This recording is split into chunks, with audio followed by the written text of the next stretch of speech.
તમારા પાસપોર્ટનું એક ફાટેલું પાનું તમને સીધા જેલના સળિયા પાછળ ધકેલી શકે. કલ્પના કરો રાંચીની એ જ્યોતિકુમારીની જે અમેરિકા, જાપાન કે વિદેશ જવાના સપના સાથે એરપોર્ટ પર પહોંચે છે, પણ ઇમિગ્રેશન કાઉન્ટર પર તેની એક ભૂલ અથવા જાણી જોઈને કરેલી છેડછાડ તેના જીવનની સૌથી મોટી આફત બની. જ્યારે ઓફિસર તેમને કહે છે કે 1 થી 36 પાના ગણો અને વચ્ચેથી 14 પાના ગાયબ મળે, ત્યારે એરપોર્ટ પર જે સન્નાટો છવાઈ જાય તેની કલ્પના પણ કરી શકાતી નથી. 18 માર્ચ 2026ના રોજ બનેલી આ ઘટનાએ આખા મુસાફરી જગતમાં ફફડાટ મચાવી દીધો છે. પણ શું આ પાસપોર્ટના પાના ગાયબ હોવાના પાછળ કોઈ મોટું આંતરરાષ્ટ્રીય કૌભાંડ છુપાયેલું છે? આજે અમે પર્દાફાશ કરીશું એરપોર્ટ પર ચાલતી ત્રીજી આંખની તપાસનો, અને સાથે જ અમેરિકા અને ખાડી દેશોમાં સર્જાયેલા એ ભયાનક યુદ્ધના માહોલનો, જેણે હજારો ભારતીયોને એરપોર્ટ પર રઝળતા કરી દીધા છે. આ અત્યંત ચોંકાવનારા અને ચેતવણીપૂર્ણ અહેવાલને અંત સુધી જોતા રહેજો, કારણ કે તમારી એક નાનકડી બેદરકારી તમને જેલના ચક્કર કાપતા કરી શકે છે.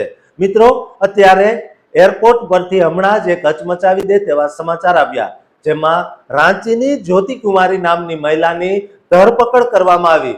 જ્યોતિ વિયેટ જેટ એરની ફ્લાઇટ દ્વારા હનોઈ થઈને જાપાનના ફુકુઓકા જઈ રહી હતી. પણ જ્યારે ઇમિગ્રેશન કાઉન્ટર પર તેના પાસપોર્ટની તપાસ થઈ ત્યારે ખબર પડી કે પાના નંબર 21 થી 34 સુધીના તમામ પાના ગાયબ છે.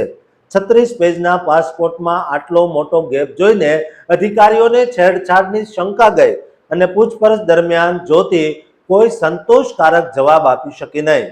એરપોર્ટ પોલીસના જણાવ્યા મુજબ દર મહિને આવા 15 થી 20 કિસ્સાઓ પકડાય છે, જ્યાં લોકો પોતાના જૂના વિઝા કે નકારાયેલા સ્ટેમ્પ છુપાવવા માટે પાસપોર્ટના પાના ફાડી નાખે છે.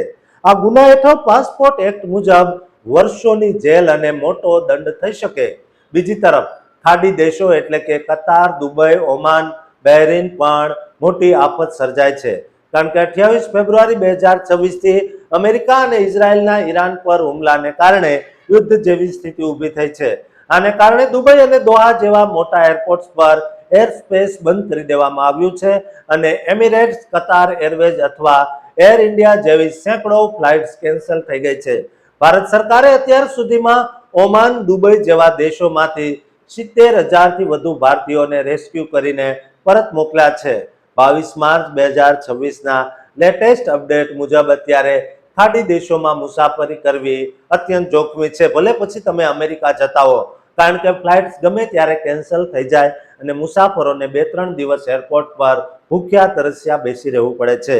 આ યુદ્ધની અસર હવે ભારતની ગેસ સપ્લાય પર પણ દેખાવા લાગી છે, એવું અમેરિકામાં પણ થઈ રહ્યું છે, કારણ કે કતારથી આવતું એલએનજી પ્રોડક્શન અટકી ગયું છે અને હોર્મુઝની ખાડીમાં સર્જાયેલા અવરોધને કારણે ઉદ્યોગોમાં 30% સુધીનો કાપ મુકાયો છે.